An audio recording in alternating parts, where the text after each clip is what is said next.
Attention, City of Edmonton. Attention, City of Edmonton. We are seeking a young 25 to 30-year-old male around 5'6" to 5'8", goes by the name of Johnny Gaudreau. Would Johnny Gaudreau please return to Rogers Place in Edmonton? Johnny Gaudreau, please return to Rogers Place in Edmonton. You have been missing, and no one knows where you are.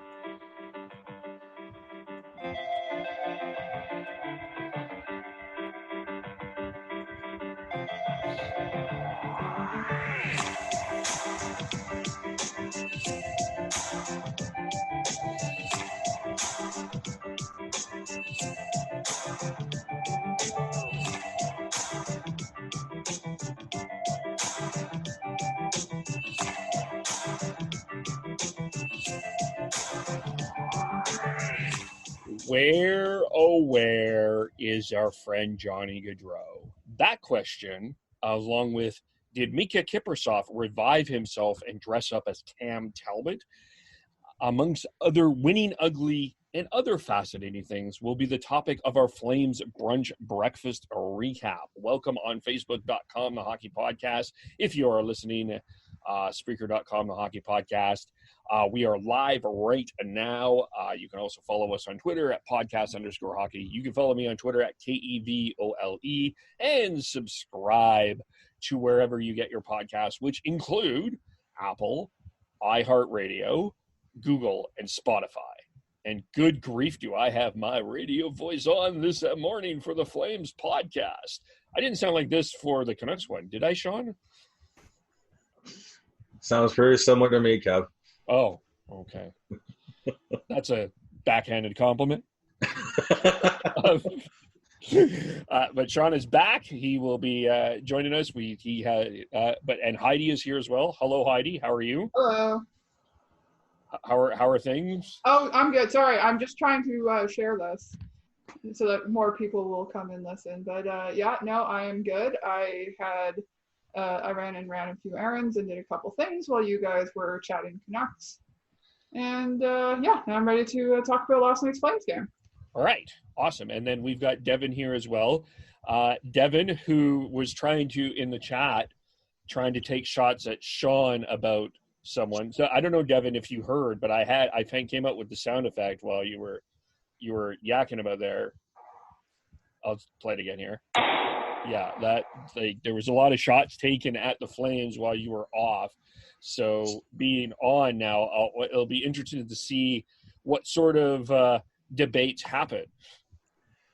Yeah, I was listening to you guys, and there's a lot of shots taken at me. Yeah, so I'm ready to fire back. Fair enough. We'll get into this, and we'll start with Heidi, then we'll go with Devin, and then we'll go with Sean with just their general overall thoughts of the game. Okay. So full disclosure, I haven't been feeling 100% all this week. So by the time this game was on last night, I was already half asleep on the couch. And the game did for most of it did not do a very good job of keeping my attention. I found it a little bit boring. It's not like it was slow. It's just it was boring. I guess it was way less hits and obviously in goals and yeah. So that was a thing, and I wasn't feeling uber confident about the Flames. Like I thought they looked okay, but yeah, just everything felt a little weird without Tkachuk, without them not starting the third line with the different and the line blender that went on. In general, I wouldn't say, I know it's kind of like I've seen going around today that people are saying the Flames didn't deserve to win that game. That's not entirely true. I mean, they were fine, but Cam Talbot basically stole the game for him. I don't think there's any way the Flames win that game if he had not made some kind of those unreal saves he did. Yeah, it was a bit of a boring game overall. Flames didn't play well for a lot of the game, and same with the Stars. I didn't think the Stars were that great. I mean, they did have a lot more shots after 2 periods than the Flames. I believe it was about 25-16 or right around there. Yeah, it was a game that Cam Talbot stole, and good on him. I've said it once and I'm going to say it again. It's very refreshing to actually have a confident goaltender back there, and those timely saves that he's made and cross ice, be able to get cross ice shots and passes and tracking the puck really well. So I'm pleasantly surprised with him, and it's kind of funny to think about the debate that we had with either should we go to Talbot or should we go back to or go to Riddick for the first time in this postseason. And I thought it was a bit of a no-brainer to me. I would understand if they did put Talbot in, but they made the right choice, and he played amazing. Yeah, you said it. The key phrase for me, what you said there, Dev, with Cam Talbot was he was tracking the puck really well. He made a lot of saves look real easy just because he was in the right position and made it and didn't have to make as many acrobatic saves as he possibly could have if he wasn't tracking the puck properly and in the right position. And there was a lot of talk about how spectacular he looked. I wouldn't say spectacular just because because he was tracking the puck so well and positioned so well. He just looked calm and collected and just confident. And that's what you want your goaltender to be anyways. When I can usually spot it. Trained eye from watching hockey for way too long and being a hockey nerd for way too long, I can usually spot how a goaltender is feeling in terms of that within the first 10, 15 minutes, depending on how many shots they get. And I could tell Talbot was on pretty early on in that game. The Flames were on their heels almost from the get-go. Dallas came out knowing that it's time for them to start picking up their game and start to play better and to start playing like they're deserving of being in the playoffs and being a top 4 team in the regular season that got the round robin bye. And they're getting there, but they're not quite there. And the Flames were Cam Talbot was definitely full marks for the win. Flames were able to do just enough to get the win. Cam Talbot's calmness allowed him to make that save on Sagan in the third when he was found all alone. Like, his calmness allowed his spectacularness to kind of shine through. And in terms, I guess, about the overall debate about Talbot and Riddick, before I have a comment about the game, I think to me,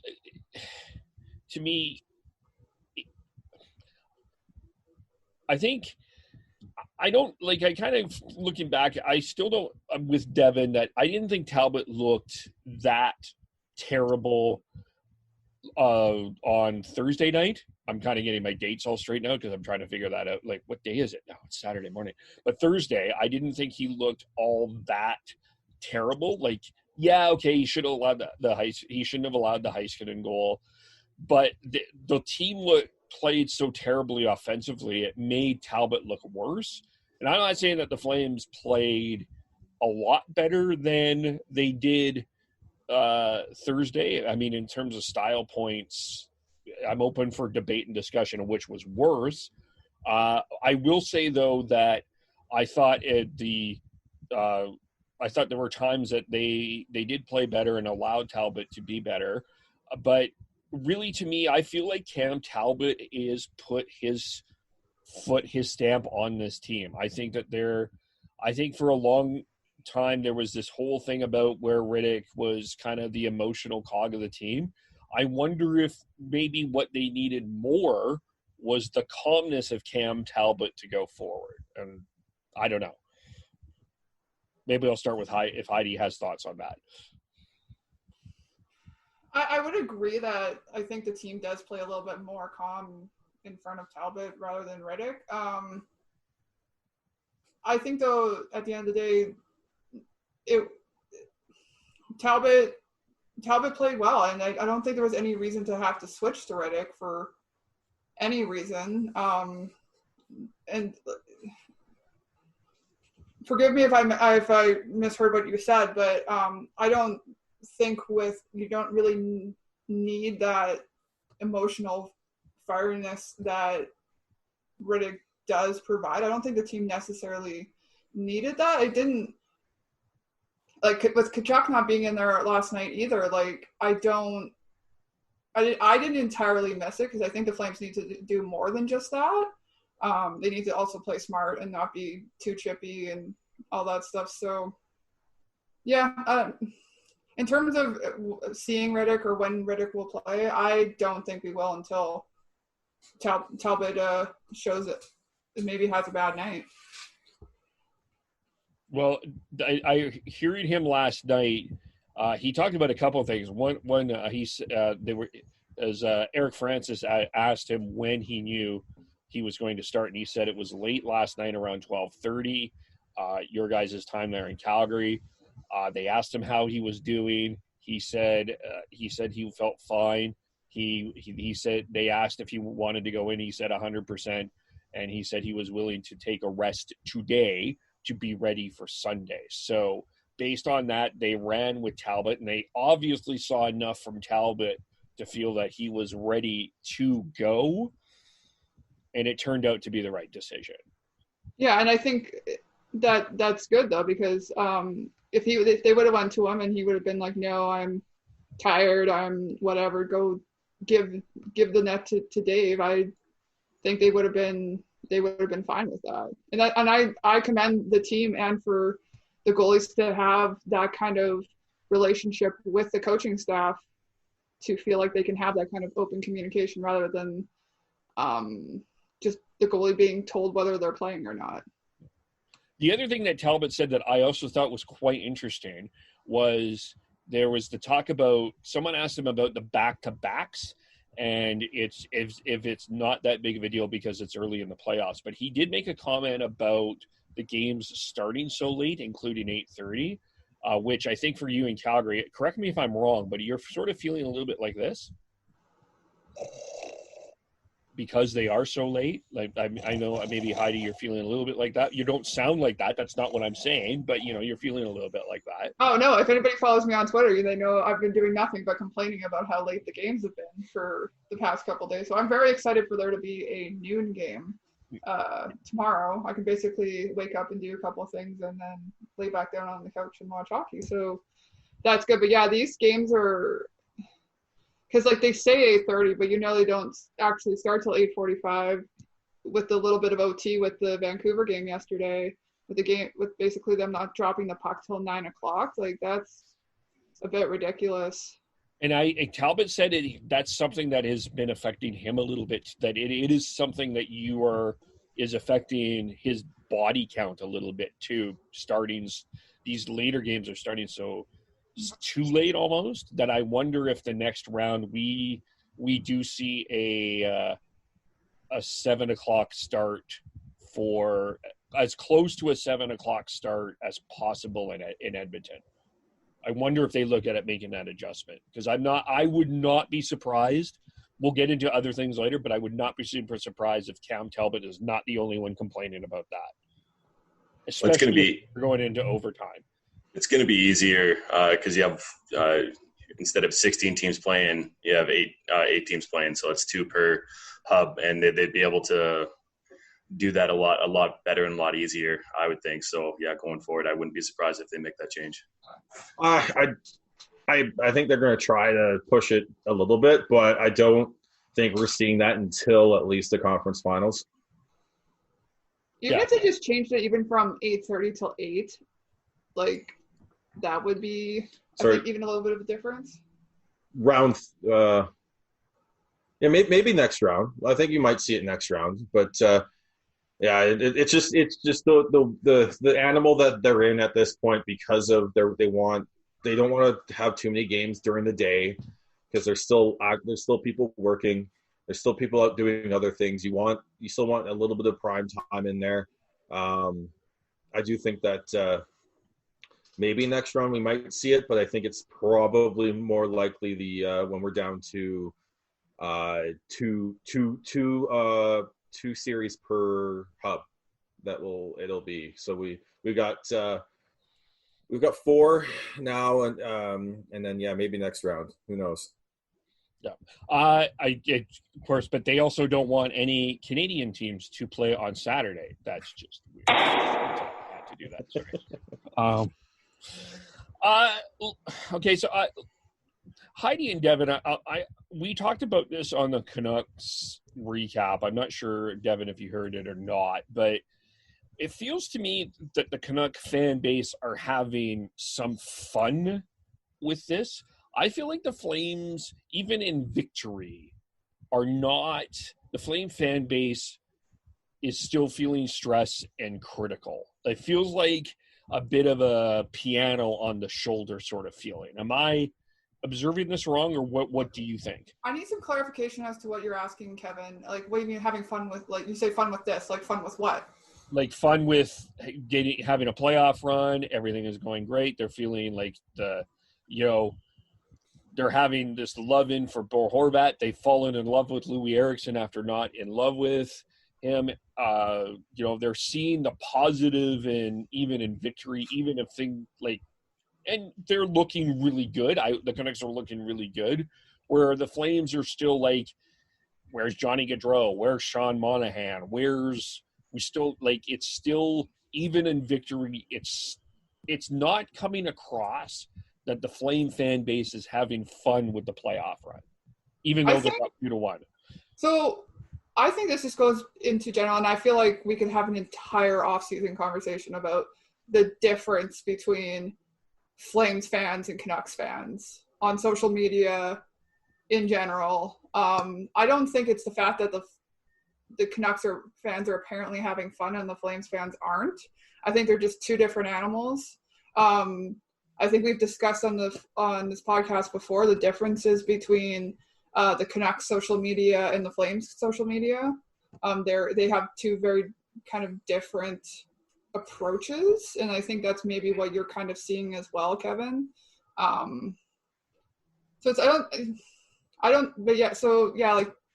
only comment is that I don't necessarily see it as the Canucks all being about the fun, because as I said in the podcast chat yesterday, it's like everybody was, yes, okay, I understand you were excited about your Bo Horvat goal, but like don't plan the parade. Like it was one goal. The second one was okay too, but yeah, like don't plan the parade because of one goal. Yeah, it's a different the way that Vancouver is playing and the way that Calgary is playing is completely different right now. You have your captain on Vancouver playing very well. He's leading by example, and he's played very well in this postseason so far. Like Sean was saying, I'm going to pump his tires a little bit, and I hate doing this. Don't do that. Oh God. I asked in the group chat or in the podcast before this with the Canucks, where is Elias Pettersson? And I asked that because he's supposed to be taking over this series. He should be playing better than he actually is. But the difference is that him being the top player on the Canucks, he's still making an impact. And that's the difference between the Flames right now, is that you have Johnny Gaudreau not making an impact. Elias Lindholm, he's hit and miss right now. Sean Monahan, I think, is the best player on that line right now. And I think that's saying a lot for who Sean Monahan is.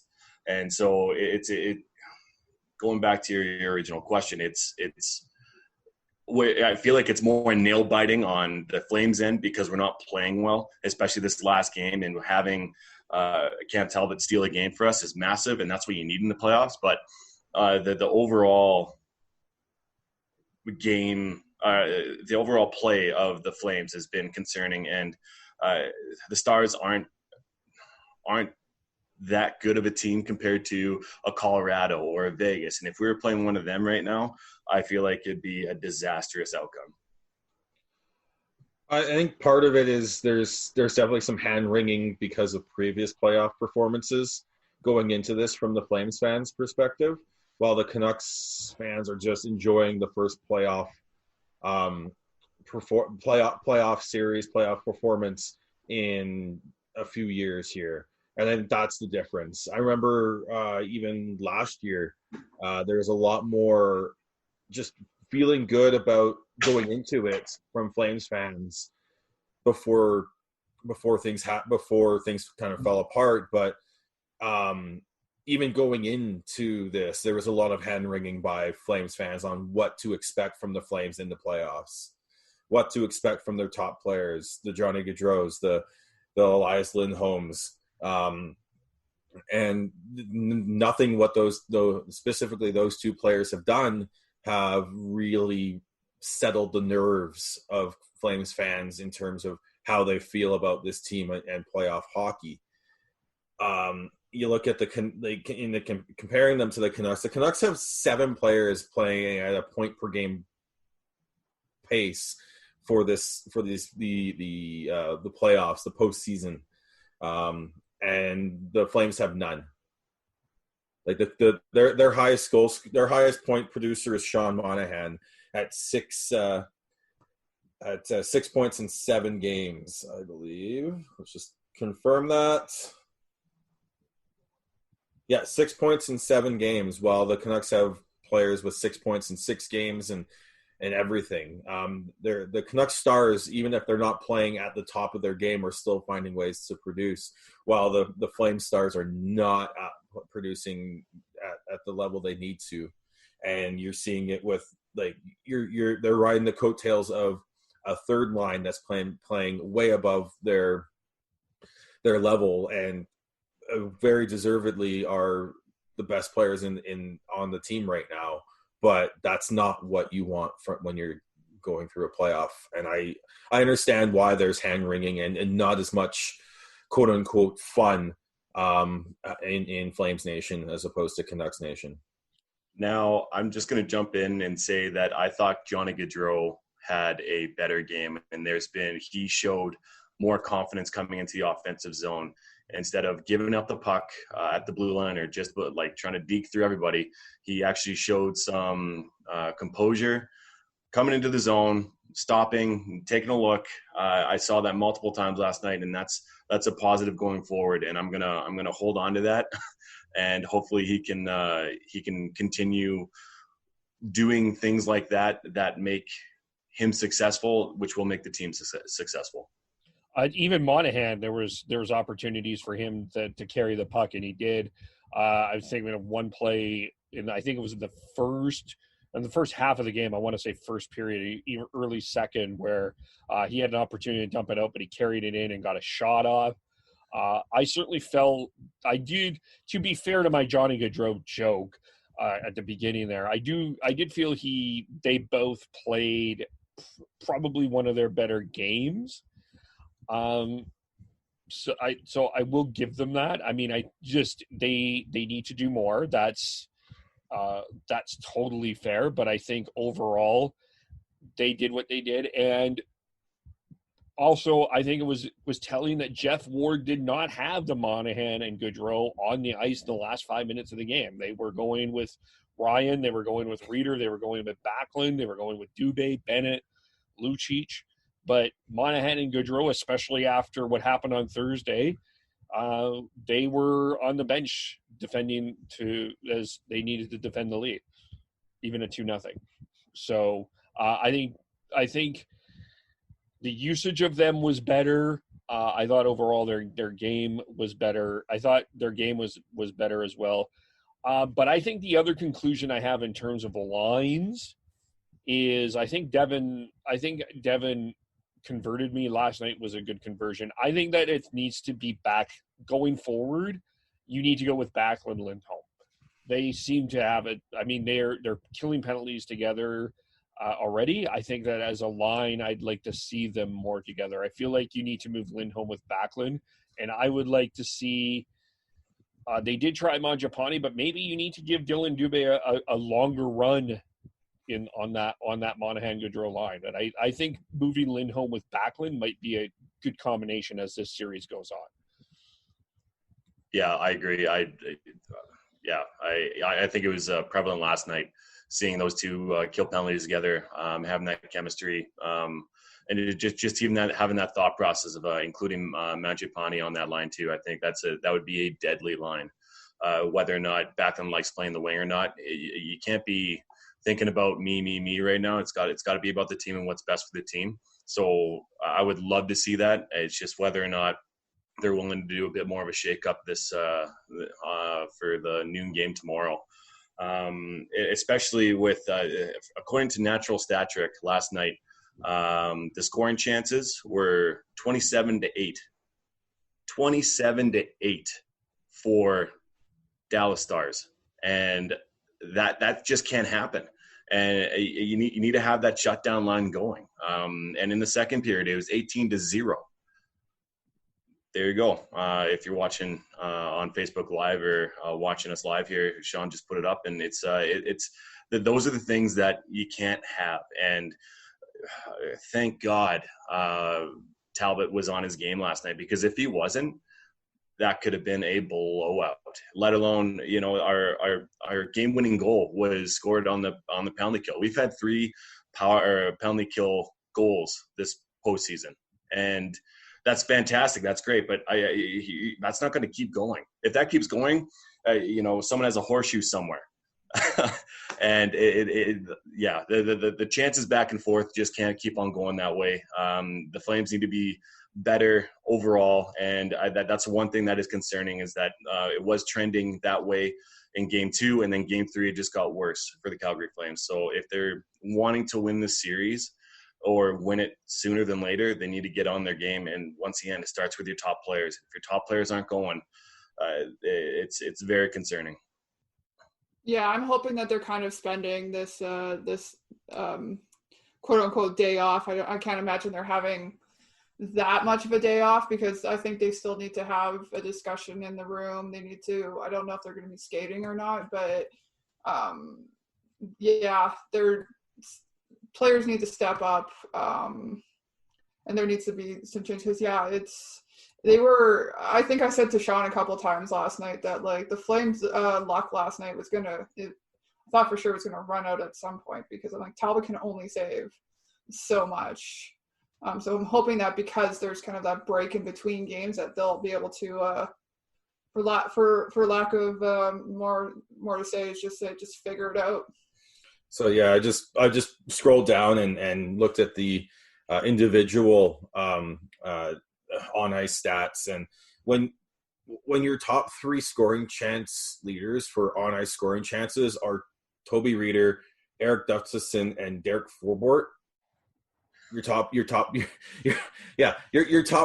players are not doing enough. Like, Derek Forbort is a stay-at-home physical defenseman, and he's your third best at like getting the best scoring chances for and against percentage. I'm sorry, that's just that's not good. You need it's time for, like you said, Dev. Like I agree with you. I think Gaudreau had a better game, and Monahan had a better game, but it's playoffs. If you're not producing, you're not helping, and it's time for them to start helping and start producing for the Flames to if they're up 2-1 in the series, but they've been outplayed in 2 of the games. And if that trend continues, it's gonna be very tough for them to win this series. And we saw that a little bit to compare last year. This is probably where the other angst is with the Flames. Is we saw that with Colorado. They won Game 1, but that was really on the back of Mike Smith. They did not look great. They had the lead late in Game 2. And then Nathan MacKinnon were doing Nathan MacKinnon things, and the series turned. So I can see the angst for the Flames. But I do want to look at the positive of this, because this wasn't beautiful. I'm not going to say that this was a Rembrandt in any way, shape, or form, but and Tyler Seguin or Alexander Radulov hits a wide open, gaping open net in the first couple minutes of that game. It's a totally different game. I will grant you that for sure. But they came up with opportune things at opportune times. And the penalty kill, as much as the Canucks power play is getting love, the Flames penalty kill, and yes, shorthanded, they're getting their goals, and that's awesome. And those are killers. That's not going to continue necessarily. But there was a kill in the third period, the Backlund penalty, that I just was like, that was such a huge kill. And they did, I think it was 2 to 4 shots that the Stars got at that time, but they pretty much kept them out of the zone. They, until it took them until late in the power play for them to establish anything. So the penalty kill and I know it's not stop Stars, but you need your penalty kill to get in there and dig it in order to win. And it is doing it. Credit Backlund, credit Lindholm for that, credit Reeder, credit the offensive chances, Derek Forbort, who I think might be the Flame. Actually, if there's an unsung hero on the Flames, I would say it's Derek Forbort for sure. We talked about unsung heroes on the Canucks, on our Canucks recap. But that penalty kill is doing its job for sure. Yeah, I agree with that. And I agree with the sentiment that we can't keep relying on shorthanded goals, but we shouldn't discredit the fact that the Flames have been awesome on the penalty kill. I find I don't lose my mind as much as most people would when the Flames are unfortunately having to go on the penalty kill. Most people be like, oh man, we're screwed. But because I have that confidence in the Flames to be able to kill those penalties. And that being said, I still obviously don't want the Flames to be taking too many penalties. But yeah, being able to have that confidence when they do, is good. Are you yelling at the refs as much as Sean is when he's watching the Canucks game? Well, to be fair, that Canucks game was there's some bad calls in that one. There's been some. The only thing I think I yelled about a little was the Mangiapane no goal the other night, where apparently he kicked it in. I didn't think he kicked it in. I think that's the only thing I've been upset about. But then again, we'll talk about this later. I don't yell unless there's a real reason to yell. Fair, okay. I got to say that I was there was 2 calls last night. The Lucic call, which I thought was bullshit, and the Ronaldo call, which I thought was a weak call too. I'm not blaming. I'm personally tired of shitting on the refs. It just seems like a common theme right now. Just ask Sean. And I agree that they need to be calling it better, and luckily the PK has been fantastic this postseason, and if they keep that going, that's massive, because the majority of the time, if you get a power play on in the playoffs, there's a good chance they're going to score. But if the PK is rolling like they are, and they're producing on it, that's fantastic. Even if they don't produce, if they just keep the puck out of the net, weather the storm for 2 minutes or 4 minutes, and then get back on the attack, then that will definitely take it. Yeah, I'll follow that. I'm tired of shitting on the refs too, but sometimes they make it too easy, and you have to, because it's their key moments in the game and all that. But yeah, the Flames PK's been fantastic. Last night alone, Rasmus Anderson and Derek Ryan both played over 2 minutes on the penalty kill and did not give up a shot attempt against. Yeah. Oh, sorry. No, they did. Let's read this again. They did, but they gave up. Rasmus Anderson gave up 1 shot attempt against, and Derek Ryan gave up 2. In both over 2 minutes of ice time on the penalty kill, which is fantastic, because that means they're really forcing the Stars to overthink and overpass.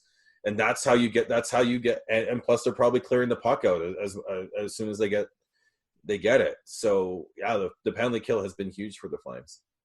Yeah. And the fourth, sorry, go ahead. Well, I was just going to add to it. You talk about unsung heroes, Michael Backlund. Yeah. What a champ he's been this entire postseason. He's been our best center. He's arguably been our best player. Night in, night out. If not, he's been top 3 every single game, and he deserves a lot of credit for where we are right now. He's the Flames' number 1 center. Sorry, I'm sorry, Jeff Ward. I know what you're saying.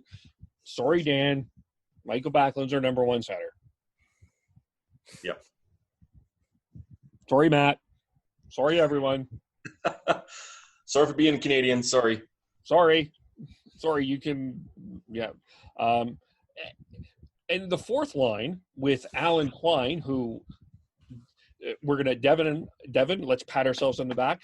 Heidi as well. Let's all pat ourselves on the back. We called for Alan Quine to be in the lineup, and he got an assist on the TJ Brodie goal. And that fourth line with Ronaldo, which we didn't want in the lineup, but Jen was a replacement for Jankowski, and Ryan caused that goal. And not only that, I think the other thing that is a little bit frustrating back to the top end forwards with the Flames is it's clear to me, and that's why I have the Koboden as my virtual background on Zoom. I totally think you can get, if you start crashing that net more, you can get to Koboden and Bishop, whoever the goaltender is I think crashing that net, creating opportunities, like I like Dallas's defense offensively, but it seems defensively, it feels like the Flames have a bit of an advantage that they're not exploiting as much as I think that they could be. Yeah, with not having Kachuk, someone needs to step up and start crashing the net more. And yeah, you can get to Khudobin's head for sure. Get in his grill, get in his kitchen, whatever cliche you want to say. But yeah, I think that's how they're going to get goals, and that's how they're going to be successful. You're completely right there, Kev. Yeah. Sorry, I think I missed something that you said there, Kevin. Did you guys say that you didn't want Ronaldo in the lineup? I did not. I did not want Ronaldo in the lineup.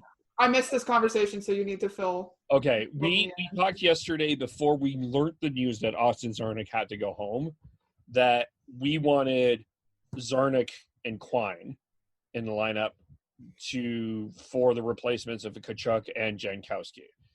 This for my argument, and I won't speak for Devin. My argument was Czarnik is a guy that you could fit in the top 6, and he would create some energy. I think even if you put him with Gaudreau, he would create some energy as a possibility. And Quine is a guy I think that fits in this series. It's a physical series, and I think you do need a little bit more skill, and I think Quine adds that.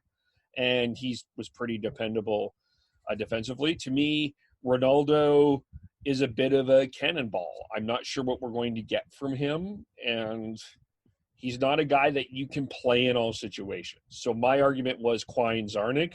To be fair, Czarnik went home. Byron Freeze hasn't played a game in 3 years. It may not be the best situation to put him in the playoffs, so I get why you want Ronaldo in. But my argument was Quine Czarnik. Okay, I was wondering, but you would you rather have Ronaldo than say Jankowski? I can see Devin's face looking very confused because he has no idea. I would rather have I would rather have Ronaldo in there than Jankowski. I would agree with that. I'd rather have Buddy Robinson in for Ronaldo. And the reason why is because he's a big body, he can skate, and he has more skill than Ronaldo does. He's proven that in the AHL. And I would love to see Buddy Robinson. You know what? I would if I had it my way, first line for next the Monahan line, the Monahan Gaudreau line, put Buddy there for the first half of the first period. Put him there. The reason why is because Gaudreau and Buddy Robinson were friends growing up. Johnny needs his buddy. Johnny needs the buddy. They're friends growing up. They played together, and what to light a fire under Johnny Gaudreau's ass than play with one of his close friends, Buddy Robinson, as well as Buddy's going to bring his energy, and it's going to be his first playoff appearance ever. So I would do that for the first half of the first period, first 10 minutes. Then, kind of put the line in a jumble again and put someone else up there. See who works. I don't know.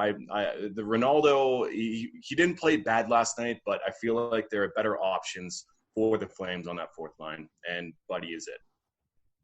And Alan Quine. I thought Alan Quine had a good game too. I mean, he only played 5+ minutes. I think that's just because he hasn't played in 4.5, 5 months, right? So I think it was just kind of easing him into the playoffs, and he might get more of a role next game. But I thought he played well. My argument for keeping Ronaldo out of the lineup is if Bennett and Lucic are doing that, bringing that physical element, why do you need Ronaldo when you can add the skill of a Quine or a Buddy Robinson? Like that's I don't see a need for Ronaldo at this point, but I'm not the coach of the team, and there's probably people smarter than me that will make a better argument. Yeah, I mean, I agree with you. But who played pretty well and got elevated in the lineup was Tobias Rieder. I thought he played very well on that Backlund Mangiapane line. Yes, I did too. I think he has been. He's gotten better as the years gone along. He's converted me, and he's been a good contributor, bringing in speed, and like he's fit really well, and seems to be he's been a good find. But there was the tweet is that who was it? Darren Haynes that tweeted out the Calgary Flames playoff run is brought to you by Cam Talbot, Tobias Rieder, and Milan Lucic, former Edmonton Oilers. Yes, that was a great tweet. I'm just double checking to make sure we credited the right person on that. But yes, yes, it was Darren Haynes. Rieder, he's not a good permanent fix for that top line, but he's durable, and he's one of those players that you can play up and down the lineup, and those are the people that you need, especially in playoffs with injuries. And I mean, hopefully we see Tkachuk soon. Hopefully he's doing well, because this team definitely misses him. I can only imagine what kind of impact he would have had this past game, but having those players that can play up and down the lineup is massive. Again, we may have missed this, Heidi, but Devin started this, and I agree with him. I would be stunned if we do see Tkachuk back in this series. Well, I mean, Jeff Ward said today that he seems to be he's day-to-day. So I don't expect to see him back tomorrow. So we'll see how it goes. If the Flames feel like they don't need him, he won't be rushed back. And he shouldn't be if he can't. I'm not going to say which way whether he'll be back or not. I think Jeff Ward's just he's just playing with a little mind games there. Well, that too. Yes. If it's a concussion like everyone thinks it is, Tkachuk needs to be out for at least a week to recover, and then play it from there. As much as they need him and want him back in the lineup, you can't rush back from a concussion. Just look at the situation that Michael Ferland's in now. He's rushed back a couple times, and I think it's actually set him back and probably ended his career. And to a point where he just can't stay healthy and can't play. So don't rush. They can't rush him back, and they have to take a long-term look at this and not rush him back at all. Yeah, look at Stephen Johns. He's been dealing with that for the past 2 years, and he thought he was fine a couple times, and someone ringing a puck off a bar sets him off for post-concussion issues. So, don't rush him back. I'd be very surprised if we see him this series. And if we move on to the next round, I'd be kind of surprised to see him next series. And it depends. I don't know what his concussion history is, because usually if you have one, then the second one is worse, third one's worse, and it just keeps on rolling downhill from there. So, don't rush him back if we don't need to, for sure. Yeah, I'm in agreement on that as well. Let's quickly get into the defense. We haven't talked about them yet. TJ Brodie, some have suggested he was the best defenseman in the last round against the Jets. Some have suggested he's been the more stabilizing factor in the Brodie-Gio combination. And he got a goal last night. He actually got 3 goals in the last 4 games before the pause. I forgot about that. But he's starting to shine. And for a guy that has taken a lot of heat and has, I'm happy to see that for him. Yeah, I like I said before the podcast to you guys, this was his best game in 2 years in my mind. He was playing very well defensively. There was a break by what's his name? Starts with a G, the top scorer for yes, yeah, Gurianov, and he played that perfectly. Knocked the puck off the stick, didn't get a penalty against him, and he did that multiple times during the game where he made good defensive plays. He noticed him for the right reasons, and he got rewarded with a goal. I thought he is that stabilizing defenseman when on that line with Gio. And you could say for the past 3 years that Gio has been the stabilizing player for that pairing for the past couple of years, like I said. So, good on him. Use this as a building block, TJ. And if you are take a bit of a step back, you're still better than you have been for a while now. And like Kevin said, he's had a hell of a year. He collapsed earlier this year, and that was a very scary moment. Happy to see that he's back and playing as well he has. Yeah, I've been happy with Brodie as well. I know we have a tendency to as Flames fans to be very critical of him, but we are also very happy when he does play well. So, been happy to see that he's been doing good. Giordano's been okay, but not wonderful. I didn't think Hannafin had that bad of a game last night. I'd like to see more out of Rasmus Andersson though, and that just more just more in general, and more of that that grit and stuff that they're missing with Tkachuk being gone. He's normally that kind of pain in the ass player, and I haven't been seeing as much of that as I would like to. Yeah, we talked about that as well. I think he needs to be a bit louder, but he was better last night. Probably in a quiet way, but probably as this series starts to heat up, I think we need him to have that swagger that we know he has, especially against the Corey Perry. Or against Joe Pavelski, against some of the T-tier Dallas Stars, for lack of a better word. That's the other thing. And I think that the Flames need to find the one other concern that I have is the Stars' Klingberg, Heiskanen we talk about, but also Jamie Alexiak. I think he's starting to come into his own in a series, a big 6'7" body. I wasn't super impressed with him in game 1, but as this series has gone on, he's gotten better.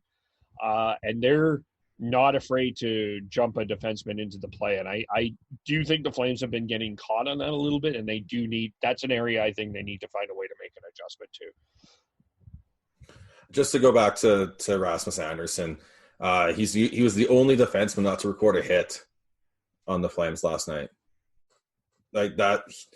when Rasmus Anderson's on his game, he's playing with swagger, he's playing with physicality, and he's playing with grit. And he got into a couple scrums, but I definitely want to see some more physical play from Rasmus Anderson going forwards. And in terms of Jamie Oleksiak, he's played quite well as a steadying physical defenseman, and then getting the game winner a couple games ago. The Stars have a very good blue line core that they can rely on, and hopefully they, for the Flames' sake, that they don't step up other than much more. But for Dallas Stars' sake, I think they're hoping that they can get some more production from the back end as well as from up front, because there's no one up front that has stepped up and taken the bull by the horns and really figured out how to produce during this time in the bubble for the Dallas Stars, because they outside of Miro Heiskanen, they're all like 2 or 3 points per player in 6-7 games. It's not good enough for the Dallas Stars, and that's the only saving grace for the Flames right now, is that the Stars are not the Stars top players, the Stars are not producing. The stars are not being stars. Yeah, that worked. Mm-hmm. Devin, do you have anything to add? Yeah, it's very similar problems that I feel like the Stars have and the Flames have, is that their top players aren't being their top players. Good, like you said, Kev, Seguin, he rang one off the bar. He had another good shot, which led to Radulov just missing the net, and that could have been the turning point in the game. And that was within the first two minutes. So, I feel like the confidence might be down with the top players of the Stars, and which is good for the Flames, because the Flames aren't producing well either. So yeah, you got to hope that the Flames figure it out before the Stars do, because if the Stars decide to show up, then relying on Talbot for the next 2 games to win, it's gonna be hard. Mm-hmm. Yeah, Tyler Seguin has no points in 5 games played. Ray Hintz has 2 assists in 6.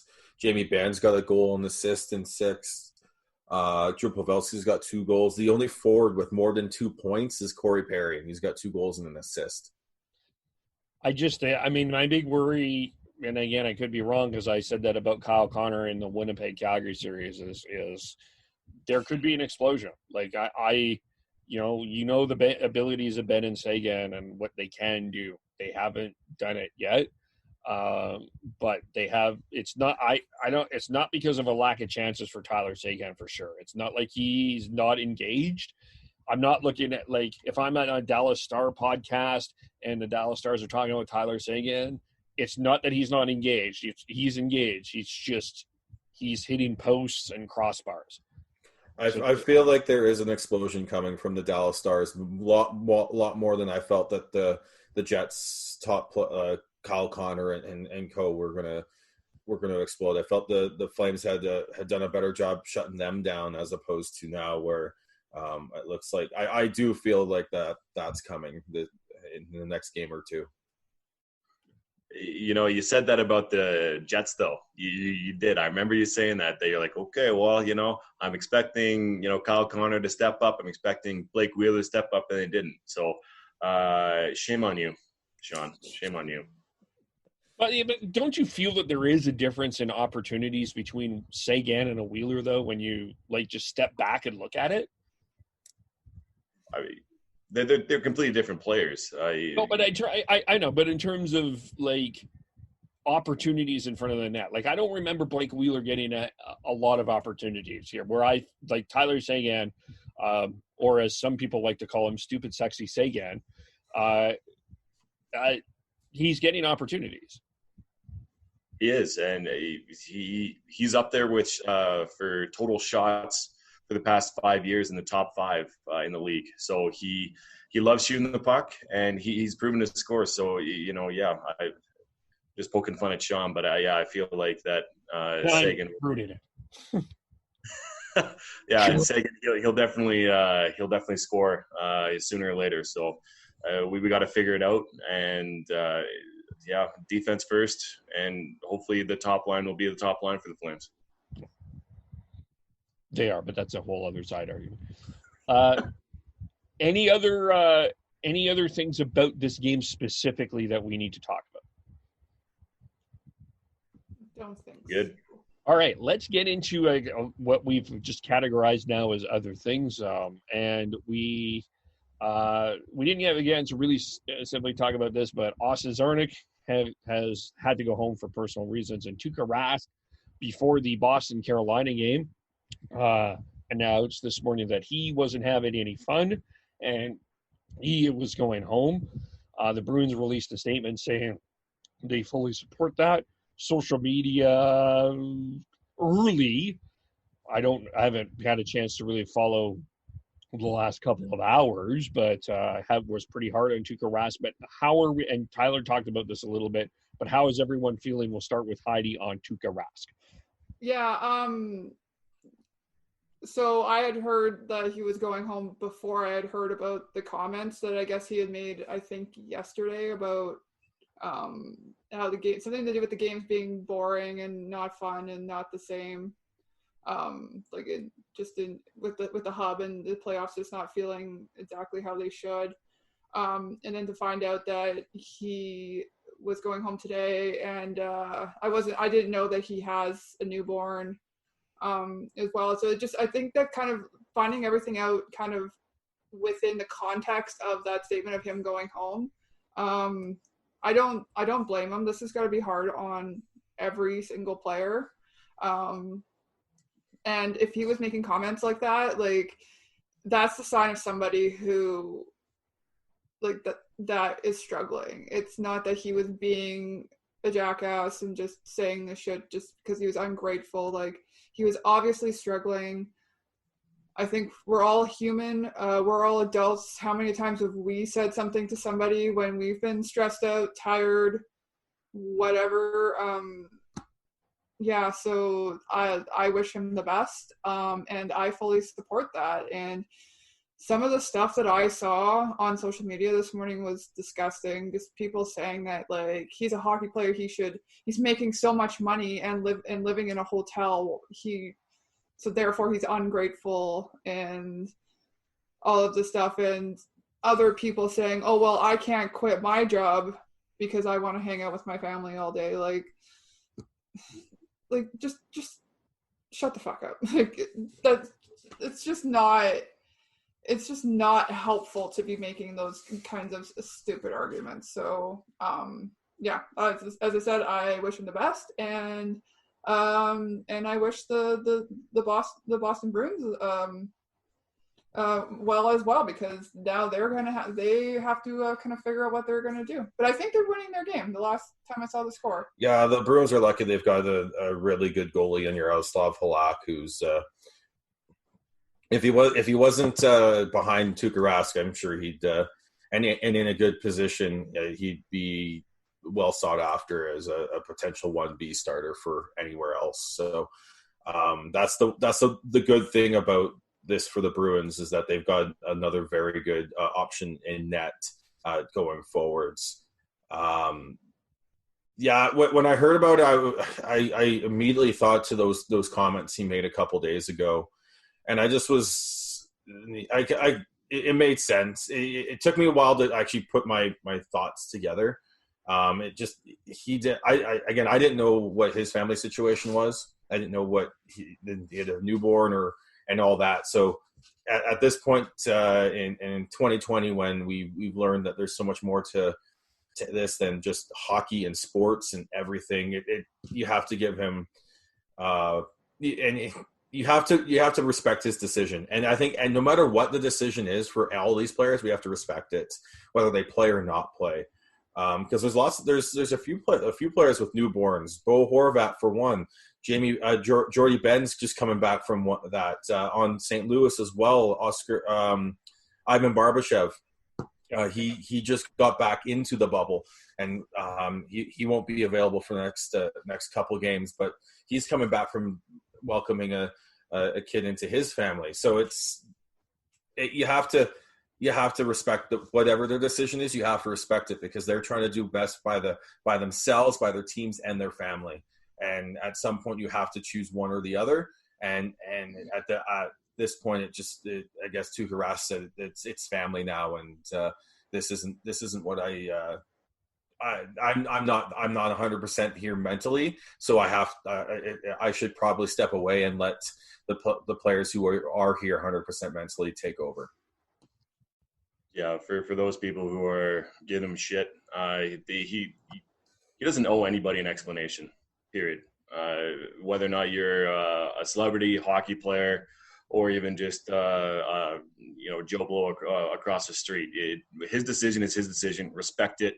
If you are a Boston Bruins fan, don't you want somebody who is 100% there and committed playing, or do you want Tuukka Rask who is at 60%, 50% willing to play the hardest he can to make sure that the Bruins are successful? So to me, if it's anybody, if Johnny Gaudreau decides to leave because he's not 100% to it, good. I don't want anybody on the teams that I cheer for to be half-ass, half one in or half one leg in, one leg out. You need to be 100% there. So to me, it's a blessing for the Bruins to figure this out now than later. And Tuukka, wish you the best, man. Just to go home, figure your shit out, be with your family if that's what you figure out you need to do. And he has 1 year left on his contract, so I don't know if I doubt the Bruins are going to take this in vain and think that he's really just giving up for the sake of giving up. So that he's a competitor, and all the best to you. I just from the family's perspective too, like, you in many cases you don't get to see dad for really long stretches during the season, and if it's a long playoff run, it gets even longer. And I can see from a family's perspective that you're going another 2 months, and you've spent 4 months, but it's still hard, and every family is different. So I don't think it's fair to critique Tuukka Rask's decision at all. Like, he's a human being, and I'm with everyone else here. I don't see it. I mean, timing was weird, but I get it. So, now I guess the other thing is that we wanted to get into here is, of course, we have Heidi being the Flames fan watching Flames game, and then Sean watching Canucks fans being a Canucks fan watching Canucks games. Now that you're watching games together, what is that experience like? How are you adapting to each other's style? Sean's going to look at me. He's going to probably be very mad for what I'm about to say publicly, but hang on. Okay, hang on. Let me do it again. Yeah, okay. There was times last night, that he was acting like a toddler. Like there was yelling, and there was foot stomping, and slight little tantrums. There was also a time where I was just sitting quietly, and I think I was just looking at my phone, and then I literally got startled because he yelled about, I don't know, I think the opposite. I think a Blues player touched the puck, and he yelled about it, and it startled me.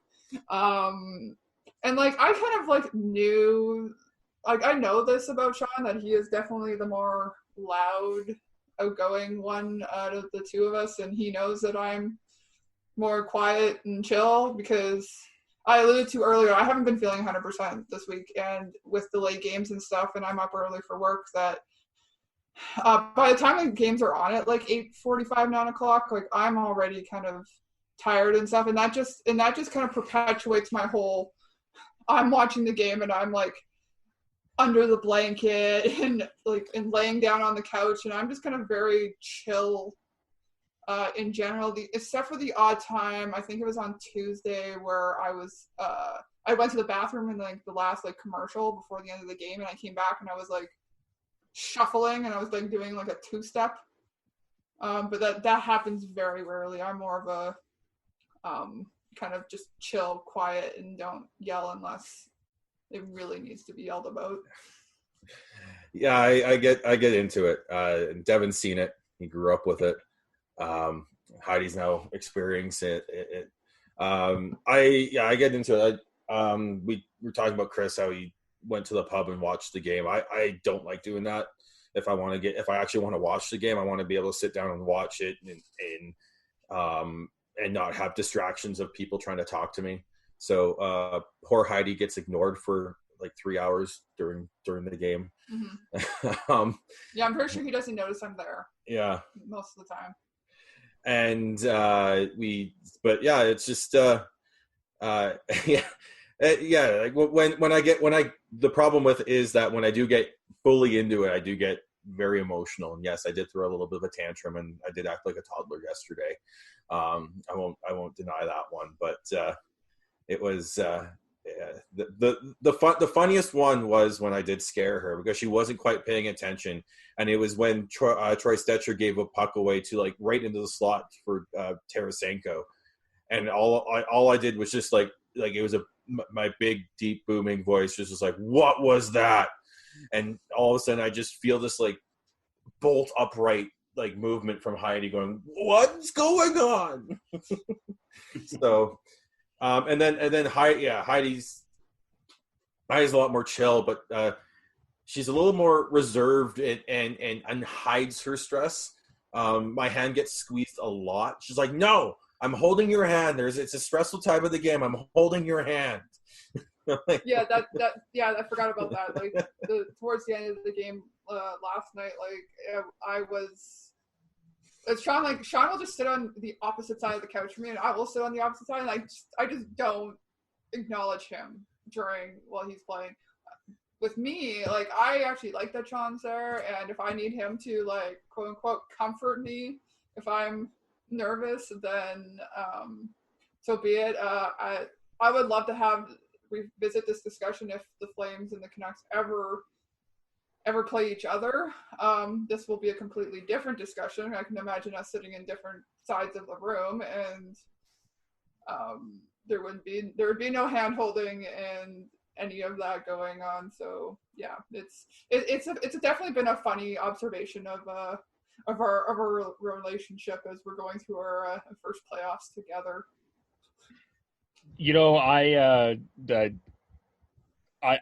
watch the games by myself because I'm a if people watch me watching the game, it's kind of embarrassing. Because I pace around especially in overtime. I get like that too. So I'm like, I'm just gonna stay by myself and not look like an idiot. And it'll, yeah.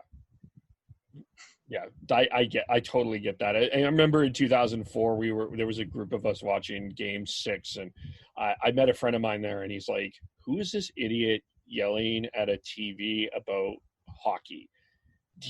They can't hear you on the TV there, but I'm still yelling at it." So I get it. Fandom is very special when you're passionate about everything or about something, and it comes out, you gotta love it. Yeah. Mm-hmm. What do you like watching games, Devin? And then I like watching it by myself because then I can focus on little things here and there. I had some people over last night. It was a little hard to pay attention to the game, and I don't want to be an asshole about it, but I got into it a couple times with one of my friends, and I'm like, shut up. The anthem's on. Just shut up, please. I'm very much a traditionalist. I like listening to the anthem. Whenever I go to a hockey game, I need to be there. I would love to watch the morning or the pregame skate. Go in, relax, and just be there for the entire thing. And I try to replicate that at home. I can't stand the chatter around when people are around. I do like watching it at pubs because I can tune people out. But as far as watching at home, I prefer watching it with no one else around, just so that I can focus on the game. Yeah, I think so. I won't speak for Sean here, but I think we're both okay enough that like we're basically alone. Like we're together, but we're alone. So we're not getting that like distraction. As I said, I know not to distract him while he's watching, and he probably knows he can distract me. But if he's distracting me too much, I'm just going to yell at him anyway. So we're okay. And I'm actually with Devin saying about his whole traditions, like he likes to make sure he's there for the anthems, pregame skates, all that stuff. I'm exactly like that.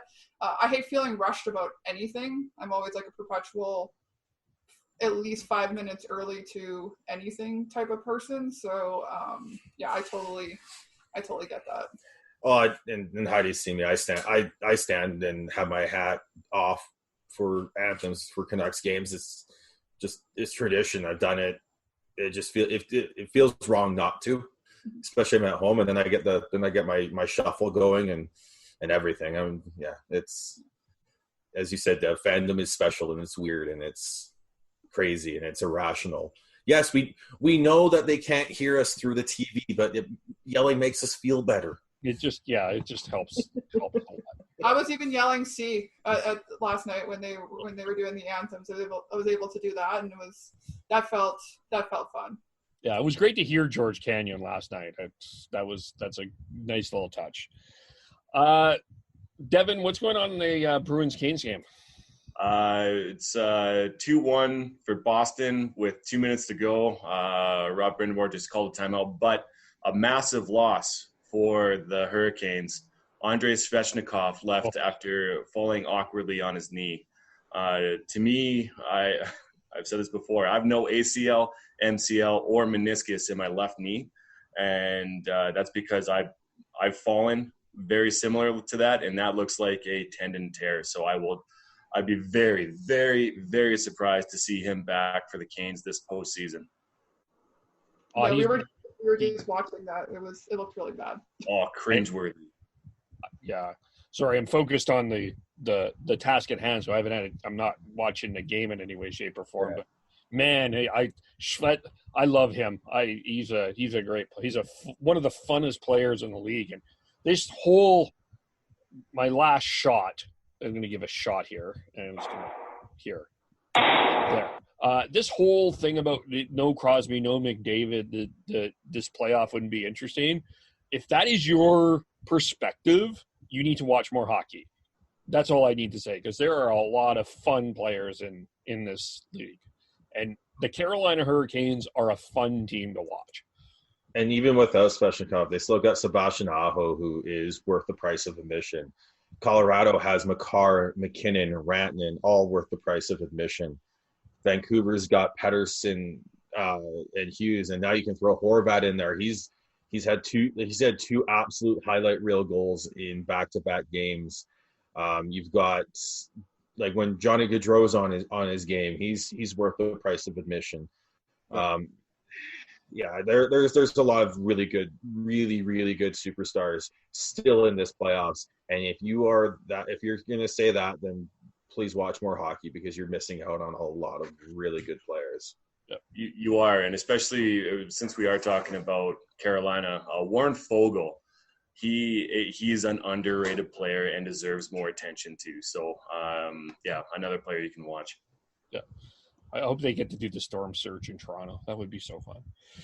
Anyway, let's leave it there, or we will go on forever. Heidi, how do we follow you? You can follow me at Heidi Mazeballs everywhere on the internet. Sean? I am at Bearded Canuck on Twitter. Devin? Gordhouse09 on Twitter.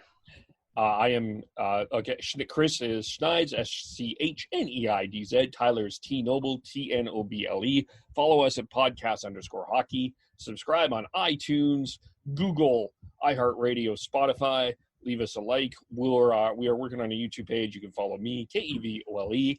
We will be back recapping Game 4 Flame Stars tomorrow after the game, and then we will be back Monday morning to recap Blues Canucks Game 3 and that will be a Monday morning. So stay tuned for both of those. Thanks again for everybody for watching, listening, subscribing. We really love you. We really appreciate you. Thanks, Devin, Heidi, Tyler, Chris, everyone for coming on. Matt, Dan, shout out to you and everyone else. We will talk to you all very soon. Bye for now.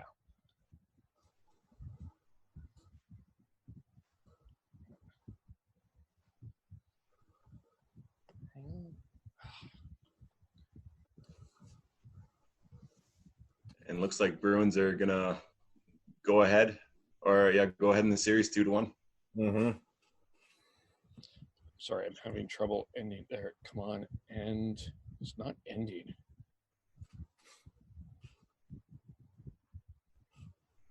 There it is. Good. Oh, we got a couple of comments too, and I missed them. Sorry. 45 views. Sweet. What were the comments? Bo Horvat's a stud, and